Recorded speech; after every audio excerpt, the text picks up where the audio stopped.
Welcome to the first vlog of 2012. We're shooting part 2 of The Hobbit today. I'm here in Lake Town, but I can't show you anything. I can't show you the amazing set that's over there and the incredible thing that's over there because you're not allowed to see that till 2013. But what we can show you are the continuation of our location adventures. So if you remember from our last exciting episode, we were in Hobbiton. So let's pick it up from where we left off and travel around the rest of New Zealand. So we've just finished our first week on location. So it's goodbye to Hobbiton and hello to our next spot.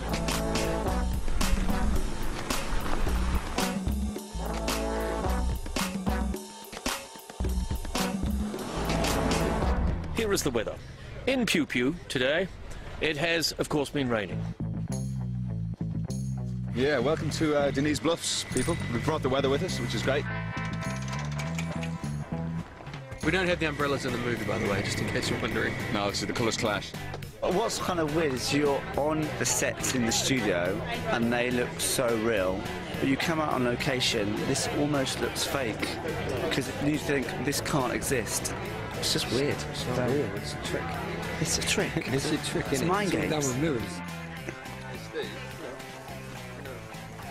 It's a very nice environment. Some nice stuff up in there. Just going to be a bit lumpy getting stuff around and building stuff on rocks and bits and pieces, but be nice. Good location. I'm just worried about the dinosaurs.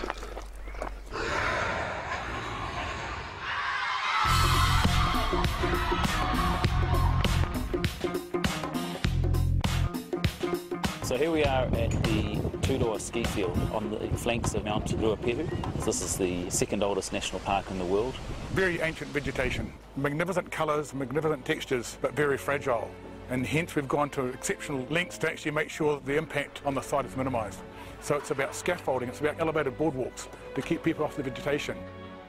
We built the world's biggest ramp, as far as I'm concerned, to get down to the thing. And everybody sort of walked out to the edge this morning and looked at it and sort of, you know, jaws dropped and went, wow, okay.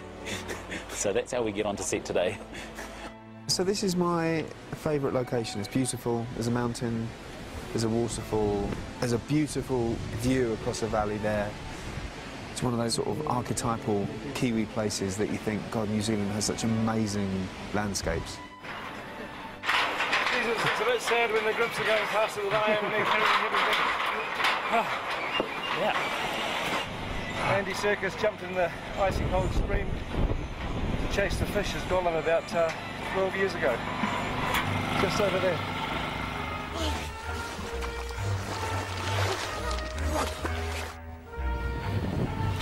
So, welcome to first day on location with second unit. I've spent quite a lot of the last few weeks in a chopper because a lot of our stuff was aerial coverage. We'd take off and choose our line and choose the way that we were going to shoot it and how we were going to reveal the landscapes. So we're using the space cam on all the aerial stuff on this show. This particular rig is set up for 3D. There's a chopper behind me, isn't there? The bonuses of being on second unit is that we do a lot of locations that are too tricky or time-consuming for main unit to go to, so a lot of our locations were helicopter-only access, so we got very, very good at loading in and out of choppers.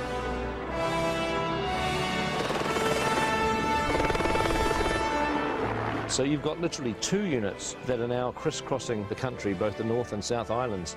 About halfway through our location shoot, first and second units met up, and it happened to be exactly halfway through the entire shoot, day 127, and we commemorated that with a hoodie, a halfway hoodie. But it's 127 days and it's 2 films. Now, well, I've got a 133-day Lord of the Rings jumper, which was for 3 films. Yes. So 133 days for 3 films and 127 days for 2 films. Yes, easily explained. How? Well, we're all 10 years older, so we're going a little slower. That's true. One of the challenges was showing PJ what we'd been up to. So every day I would then do a kind of an edit of the takes that we'd done and put them together and make some selects, and then that would be sent off to Pete. We are a long way from most of the infrastructure that we know and love, so we've had to rely on satellite technology to do all of our connectivity. These are the 3 dishes that we're setting up today to provide internet for the crew. We're providing wireless and internet. We've also got a separate setup that's up at the director's tent that's beaming in footage from second unit that basically takes the feed that's coming in from the cameras, compresses it, sends it over the internet all the way through down to Peter's tent. So far we've probably used about 6 kilometres of cable on the job. I'm not sure where it's all gone, but we keep on ordering more of it.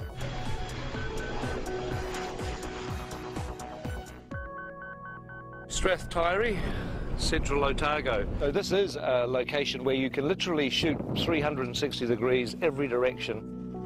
Had some incredible skies, what we'd call close encounters of the third kind skies. And where our skies are a little boring, because we've shot over 3 days, we'll probably replace them with these cool skies. I'd love to do that, get some real mood into it. One of the days of shooting on this location was actually up on the hill at something called the Rock and Pillar Range.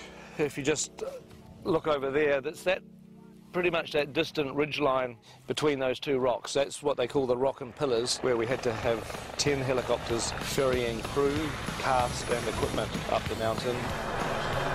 This is Adam Brown's first helicopter ride. Oh my God. Are you so excited? I'm well excited. You should be.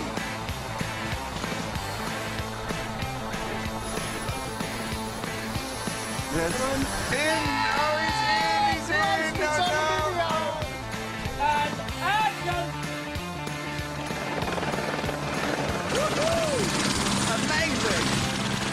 So we're packing up at the end of our location shooting here at Strathtyre and going to Queenstown. Here we are, beautiful Queenstown. We're just at the base of outside the Earnslow Burn, which is the most spectacular shooting location I think we've been to yet. We're shortly going to do a rendition of The Hills Are Alive with the sound of music, starting with Mark Gabbardy's over there. So he's getting into his Maria position. There he is.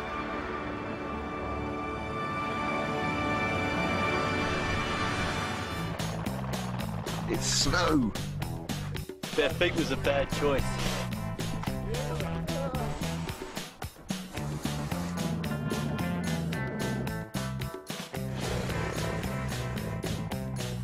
And we've been to Paradise before. That's where we shot a few scenes of Fellowship of the Ring, mainly, back in 1999. Lothlorien Forest, Boromir's death.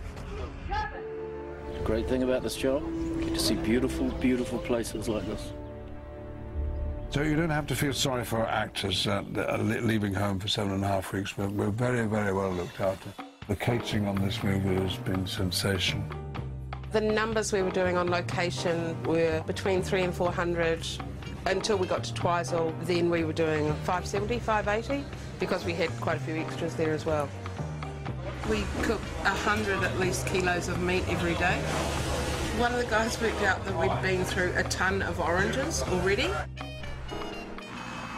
It's Formal Friday today, so we're dressed in suit. It's one of the only ways to be able to, for the crew to know what day of the week it is. Every morning we crank out about 200, 300 coffees. We're heading off to the hills to look after a crew of about 100 people who've all been choppered in up into the mountains. It being in the mountains, there's snow around, so it's cold. So obviously in formal dress sometimes it's not practical. So as you can see here, Andrew has gone from a 3-piece to a 4-piece with the addition of a nice cosy puffer jacket. Because you can't always look good, sometimes you have to be sensible.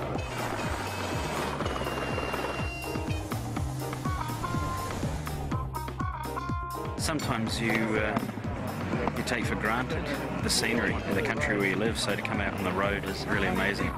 Good morning. Thank you. Oh. Can't believe how nice it is. We're the luckiest short people in the world. We're among the luckiest people. I think it comes into people, not even height restricted. New Zealand looking at its spectacular best, and a lot of very happy actors cavorting around in front of it.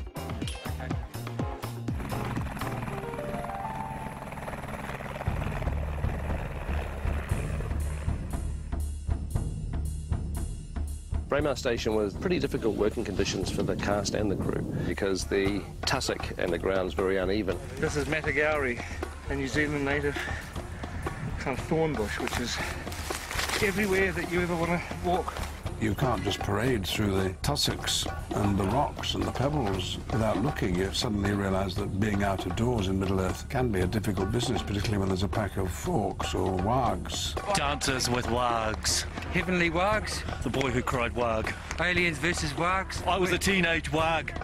Enormous amount of running. Scene 88, I think, is actually going to be a third film. It'll be coming out between the first and the second. It's actually, for the most part, it's easier working inside a studio. But of course, you know, the studio doesn't have the incredible vistas, and that's what we were there for. 8 kilometres from Mount Cook, surrounded by the guys behind me. Unbelievable.